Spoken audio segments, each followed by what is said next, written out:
Alors, pendant que nous sommes debout, nous allons faire la lecture de la parole de Dieu. Nous prenons le livre de Genèse, chapitre 32, versets 9 à 10.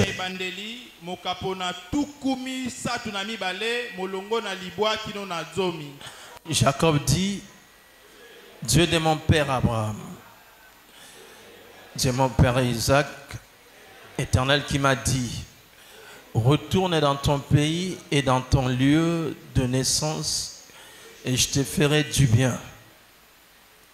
Je suis trop petit pour toutes les grâces et pour toute la fidélité dont tu as usé envers ton serviteur. Car j'ai passé ce Jourdain avec mon bâton et maintenant je forme deux camps.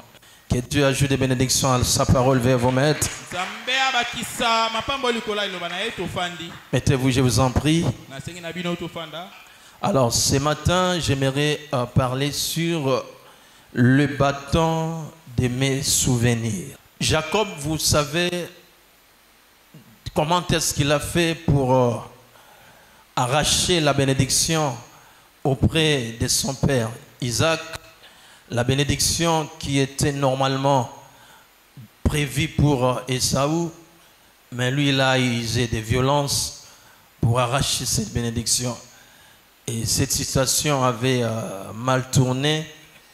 Ésaü était vraiment très en colère contre Jacob parce que Jacob lui a arraché quelque chose qu'on ne pouvait pas céder facilement. Bino boyebi ndenge nini Yakobo azwaki lipamboli epai ya tata na ye, lipamboli oyo esengelaki ndeko na ye Esau azwa yango, kasi ye amisalisaki makasi abotoli lipamboli yango ekelelaki ye makambo, boyebi ndenge nini Esau akomaki na kanda na ye. Alors, par peur d'être tué par son frère Ésaü, Jacob a fui chez son oncle Laban.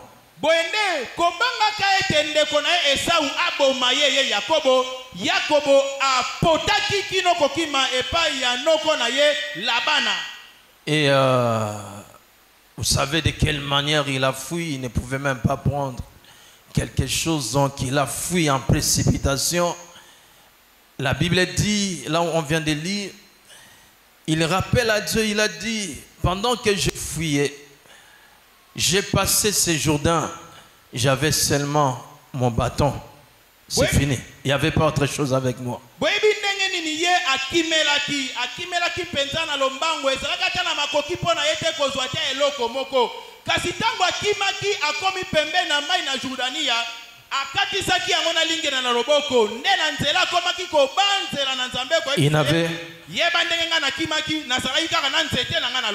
Il n'avait pas autre chose.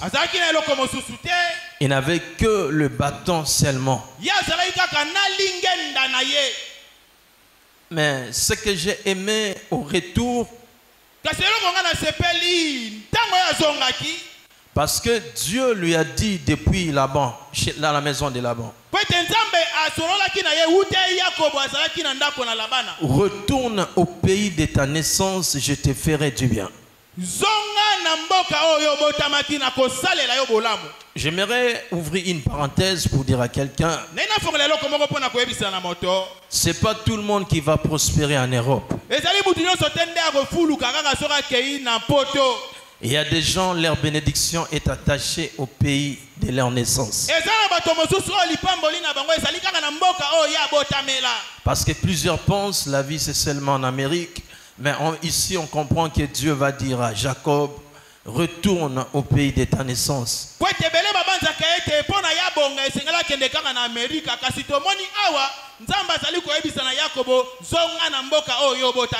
Je te ferai du bien.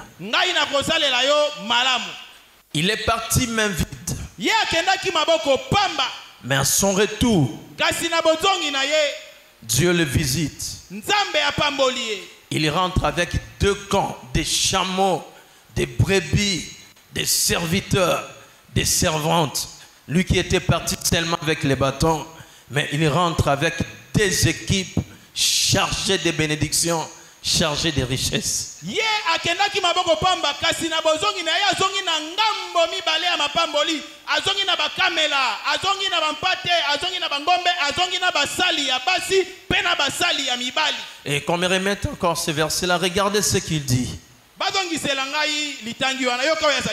Il dit, je suis trop petit pour toutes les grâces et pour toute la fidélité dont tu as usé envers ton serviteur.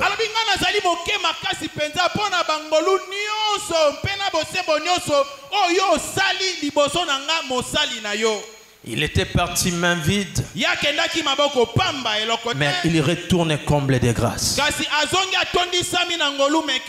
Je dis à quelqu'un, même si tu as démarré le main vide,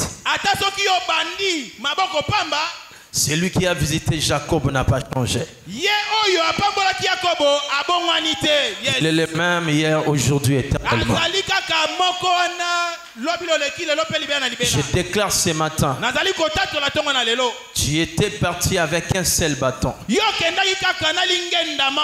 Mais au retour, Dieu va te visiter aussi. Je pensais que tu allais dire un amen plus puissant. Je déclare à Dieu, tu viens d'une famille pauvre, mais un jour tu béniras le Seigneur. Seigneur, j'ai commencé ma vie dans l'humiliation, mais aujourd'hui j'ai formé deux camps. Je suis passé ici avec un seul bâton, mais à mon retour, mais voilà, j'ai construit. J'ai des chantiers aujourd'hui. J'ai des maisons en ville. Mon père était un chômeur. Il n'a même pas acheté une parcelle. Mais aujourd'hui, je suis devenu la personne la plus admirée du quartier. Ça, c'est la prophétie de quelqu'un ici. Je suis en train d'annoncer les choses qui se feront dans ta vie, même si tu n'as rien, zéro. Mais Dieu, il prend de la poussière pour faire asseoir parmi les grands.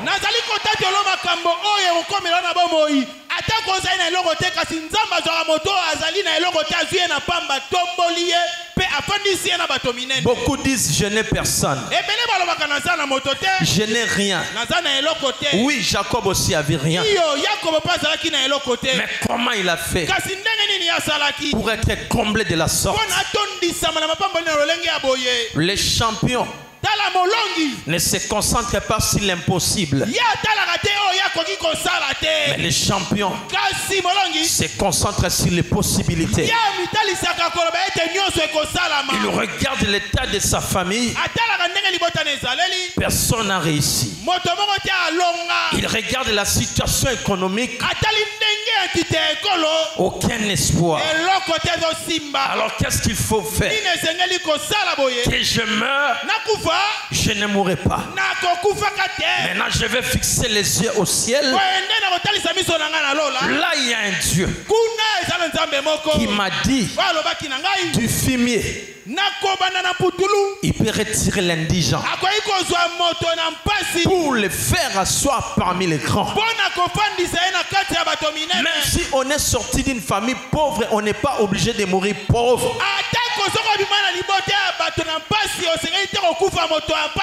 Même si ma famille n'a pas de griffes, alors je serai la première personne à apporter une marque déposée dans ma famille.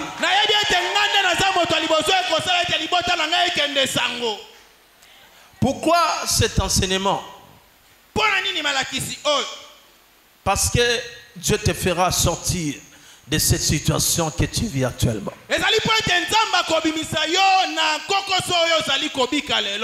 Il dit je suis trop petit pour toutes les grâces.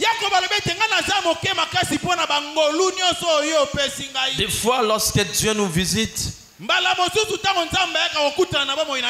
ça ne correspond même pas au nombre de requêtes qu'on a formulées.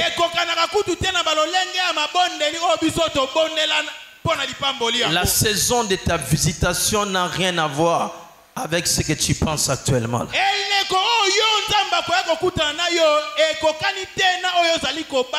Avant que j'avance, j'aimerais dire à quelqu'un ceci.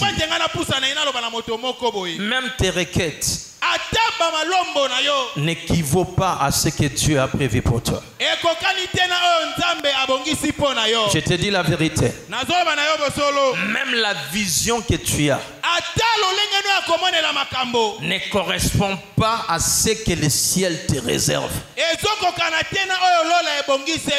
Jacob regarde la quantité de bénédictions. Il dit, Dieu de mon père, je suis trop petit. Tu m'as donné au-delà de l'imaginaire. Tu m'as donné au-delà de ce que je pourrais penser. J'ai une bonne nouvelle. Ta vie ne se limite pas là où tes études sont limitées. Je répète encore. Ta vie n'est pas limitée là où tes études sont limitées. Yes. Ton futur n'est pas limité là où tu as limité tes formations. J'avance encore. Ta destinée n'est pas limitée là où tes relations sont limitées. Yes. Ce qui t'attend demain n'est pas limité là où ta connaissance s'arrête. Dieu connaît que tu as tellement de limites. Alors ta bénédiction ne peut pas correspondre à ta connaissance. Mais un jour tu te lèveras. Tu viendras ici devant pour rendre grâce à Dieu.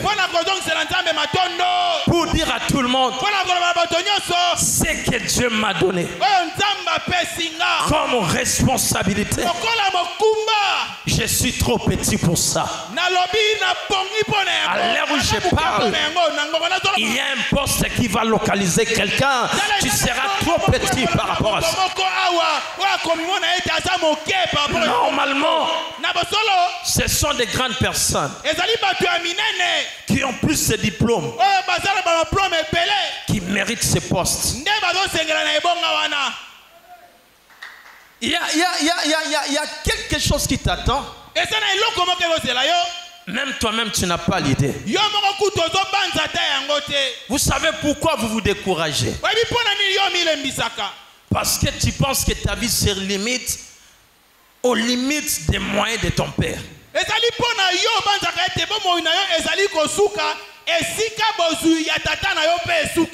Et le jour où balongoli papa msala osimbi mutu o bisoto suki na vie na yo koloba lisuma lobate na suki. Yes, yes, yes.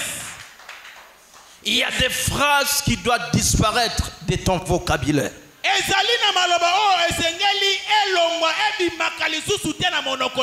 Quand même celui qui te paye les études serait mort, ne dis plus c'est fini pour ma vie.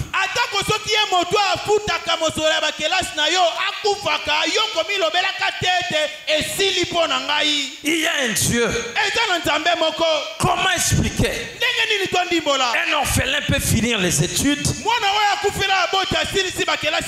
là où il manquait même les 1000 francs pour payer les transports. Mais comment il a fait pour finaliser avec les frais académiques? Je me pose ces questions avec les bénéfices des braises. Mais comment tu as fait étudier plus de 5 enfants? Avec quel bénéfice? Il y a un Dieu au ciel. My God, je dis, il y a un Dieu au ciel. Il il y a un Dieu. Alors ne regarde pas ta vie comme s'il y a un point final. Enlève ce point final. Jacob s'est étonné. Je suis passé ici. Jourdain, tu es témoin. J'avais seulement un seul bâton. Les témoins seront nombreux. Que les témoins de ton parcours ne meurent pas. Pendant que tu subis des chicottes, dans les manques, dans la disette, que Jourdain soit là. Jourdain a vu comment ça s'est passé avec les bâtons. Au retour, je ne changerai pas de chemin. Je rentrerai toujours là. Tu sens comme si tu es coincé au bout du tunnel.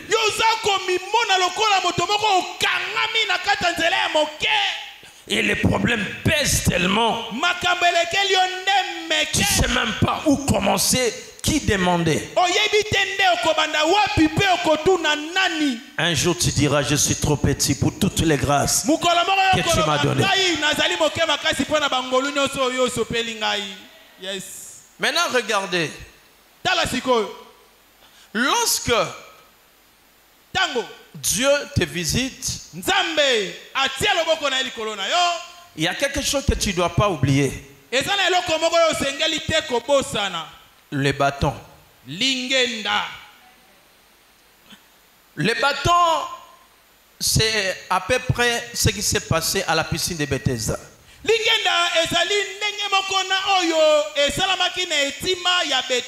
Je crois dans Jean 5, 8 si je ne me trompe pas. Regardez ce que Jésus dit. Lève-toi. Lui dit Jésus. Prends ton lit et marche. Analysons la phrase ici. Jésus pouvait aussi dire lève-toi et marche. Il pouvait aussi sauter la partie du lit. Vous voyez, il pouvait seulement dire lève-toi et marche. Mais avant de marcher, Jésus dit non, mais c'est attends. Je sais que tu es déjà guéri. Mais ramasse les lits. Tu sais pourquoi? Les lits te rappellent que tu as souffert pendant 38 ans. À chaque fois que tu verras les lits, les souvenirs vont venir. Même si tu allais blaguer, mais quand tu vois ces lits, tu connais l'histoire de ces lits-là. Les lits deviendra une figure emblématique. C'est pourquoi vous remarquerez même dans la ville, il y a des monuments. Les jeunes de la jeune génération, des fois ils ne comprennent pas l'essence de ces monuments qui sont ça. Presque dans tous les pays, il y a des symboles comme ça. Des symboles historiques. Nous avons la place de la gare centrale par exemple. On a la place des évolués, on a quoi encore? On a échangé, on a tout ça. En fait, toutes ces choses, à chaque symbole est collé une histoire. Ouais. Et Souvent, ces sites sont vraiment protégés.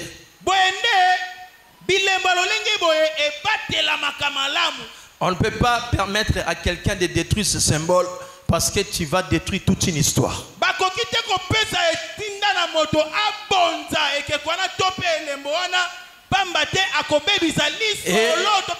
Et c'est très important pour les générations futures. Alors, connaissant les difficultés que cet homme a connues à Bethesda, Jésus le regarde. Si cet homme part comme ça et qu'il laissait les lits ici, il peut être emporté par la distraction. Mais aussi longtemps, il va garder ce lit quelque part, même comme un souvenir. Il prendra sa vie au sérieux. Toi, tu peux arriver dans cette maison. Tu dis, mais ça c'est quoi?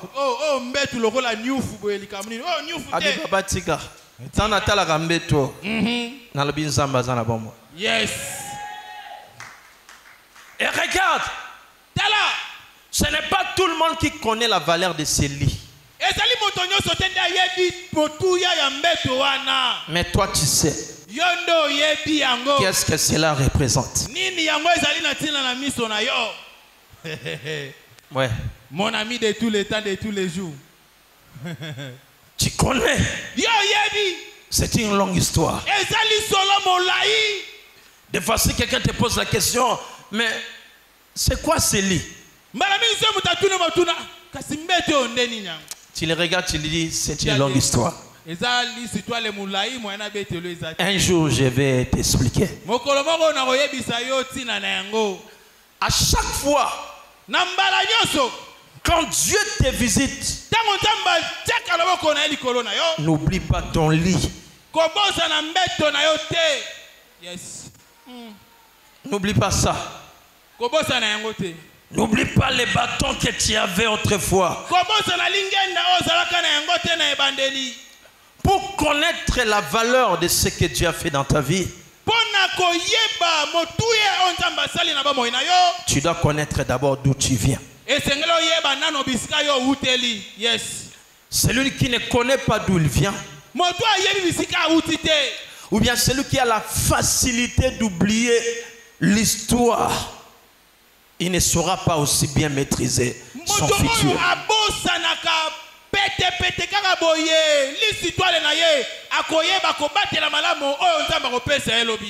C'est ça même l'acte de la reconnaissance.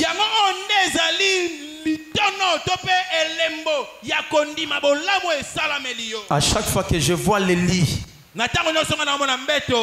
et je compare à ma vie actuelle, je dis Jésus est grand. Quand je regarde les bâtons, je vois les décans que je forme, je dis nul n'est comparable à toi.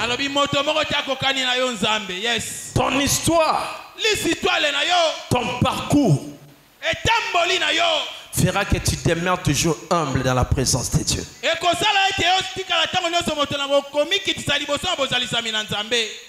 Si tu vois quelqu'un devenir orgueilleux pendant son élévation,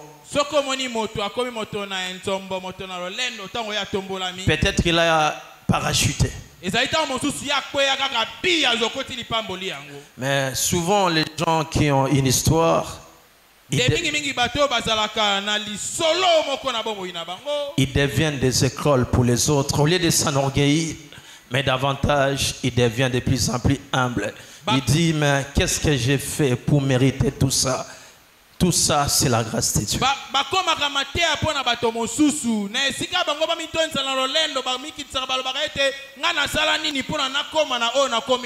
C'est ainsi dans Deutéronome 32, regarde ce que Dieu dit. Lorsque tu mangeras et te rassasieras, lorsque tu bâtiras et tu habiteras des belles maisons. Est-ce que tu crois que tu bâtiras des belles maisons? Yes. Ah, j'ai pensé un amen plus que ça. Est-ce qu'il y a quelqu'un qui bâtira des belles maisons? ndako ya kitoko awa. namoni ete na bien sezam to kotunga bandako ya kitoko. Ndako ya minene ya kitoko. Amen wana zo convaincre ate naluka bato ba telemisa ba immeuble na limete na gombe na mofle. Recevez cette grâce. Lorsque tu mangeras en lui et te rassasieras. Lorsque tu bâtiras. En fait, c'est une affirmation. Tu bâtiras. Ce n'est même pas une supposition si tu bâtis. Non, tu bâtiras lorsque tu bâtiras.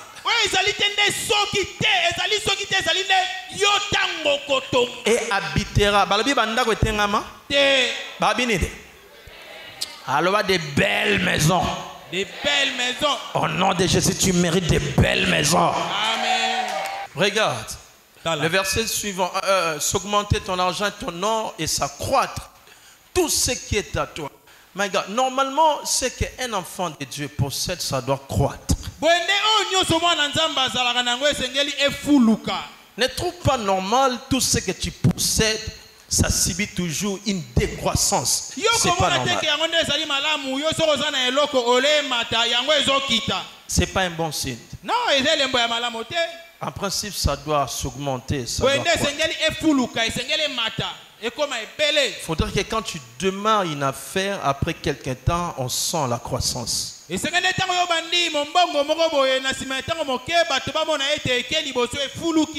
Et parmi les combats de la vie, beaucoup connaissent des rechutes de manière répétée. Et à chaque fois, il démarre, il peut changer 10 activités, mais il n'y a pas de croissance.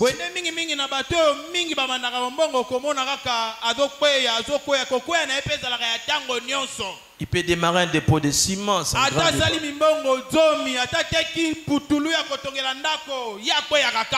Tout ça subit la décroissance. Ça peut être aussi une loi familiale comme ça. On va te faire beaucoup travailler, mais tu ne vis pas la croissance. Mais après ce que tu vas remarquer un grand changement, tout ce que tu vas faire, ça va connaître la croissance.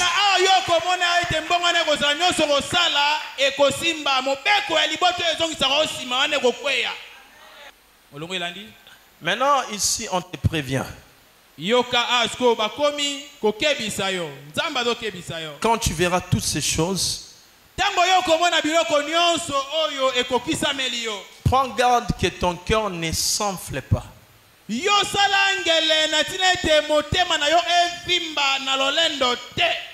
Et que tu n'oublies l'Éternel.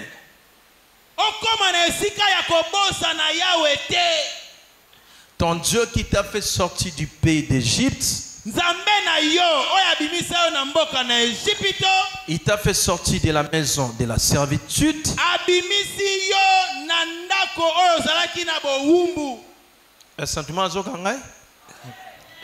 Garde-toi. Zamani ko rappelé o ano rappelé sur parti en mbeto ya mbeto no yango. Osalaka na boumbu, ça c'est le lit. Oyo ndembeto. Yes. Comment ça l'a te? Kozalaka moumbu. Yes. Comment ça l'a te? Oyaka célibataire. Yes. Comment ça l'a te? Ozalaka makolo. Yes. Comment ça l'a te? Kobana kolala likola carton. Amen. Kobo sanaka te bana kozanga tambongo ya transport lelo komi kotanga ba dollar. Yes. Mais yo ko beta nzela inikini makolo. Yes. Nzama lobi kobo sanate. Amen. Pour lelo soki obongi. Amen. Moteme vimi kobo sanaka te. Yes. Ke pasteur abondela kapona yo. Alléluia. Lelo komi mot. Alléluia. Pour lelo bongi okomi lo len. Alléluia. Pasteur azé sur la valeur te pour komi na mbongo. La Bible dit gardez-toi. Il continue. Et regardez le verset 15. C'est toujours la partie du lit. Qui t'a fait marcher dans ces grands et affreux déserts?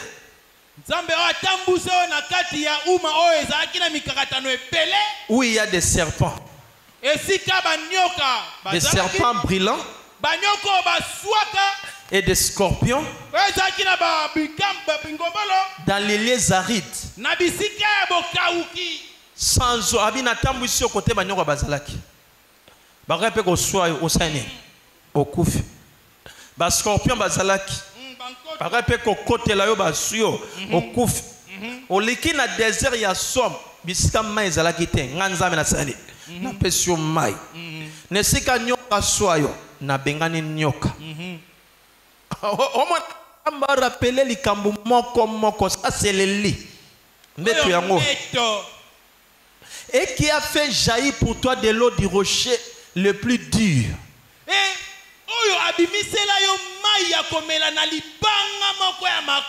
Le verset 16.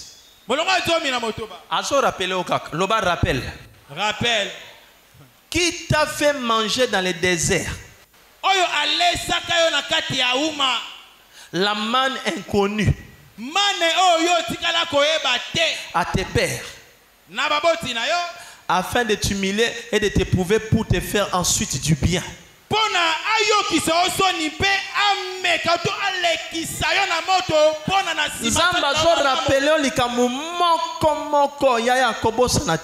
bien. Beaucoup de gens, quand Dieu les visite, ils deviennent orgueilleux. L'église n'est plus importante. Même l'homme de Dieu là. Ah, lui aussi. Garde-toi de dire en ton cœur.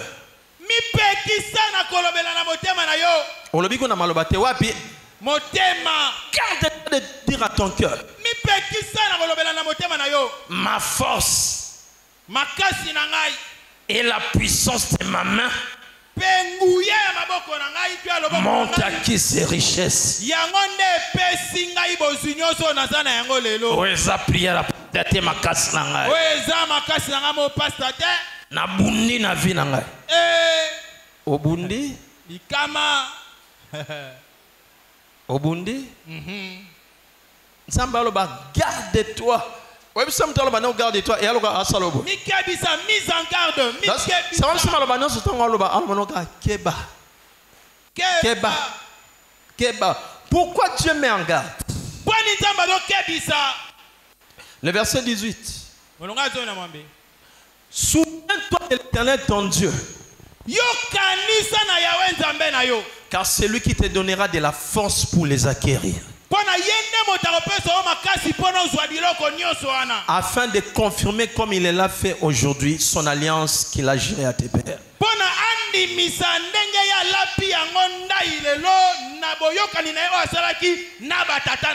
Le verset suivant.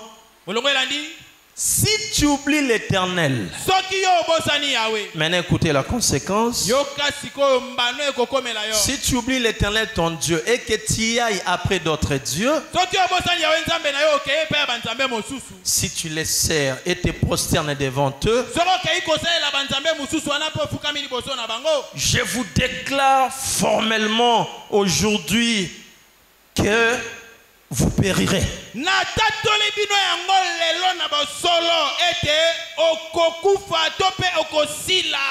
Tu comprends? Ici, tu n'auras pas affaire aux sorciers du village. Mais c'est Dieu qui lance un appel solennel. Il est catégorique, il dit vous périrez.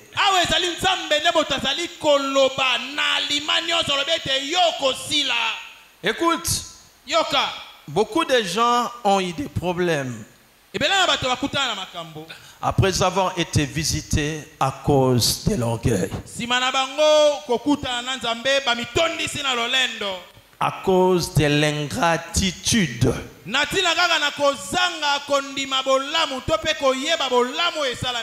Une fois qu'il se retrouve,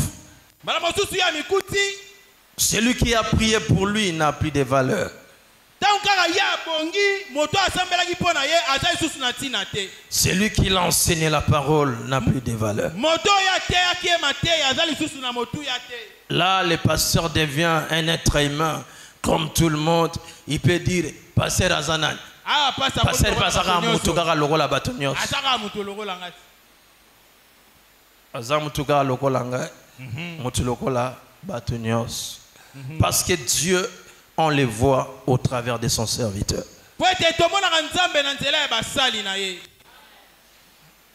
Beaucoup ont compliqué leur vie comme ça. Parce qu'ils ont tourné le dos à la source.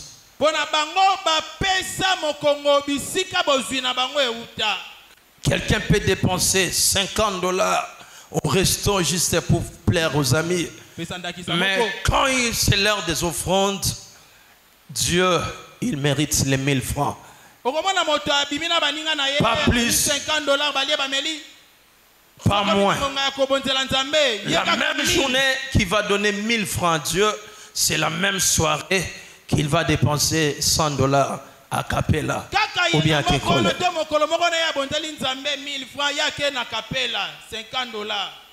À principe, on doit demander pardon à Dieu. Est-ce que quelqu'un me comprend?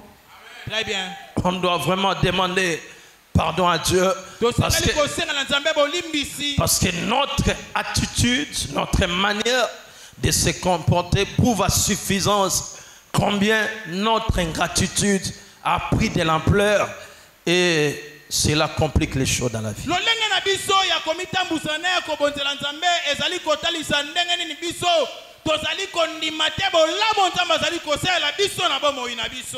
Tu veux aller loin, reste reconnaissant toute ta vie. Souviens-toi de l'Éternel.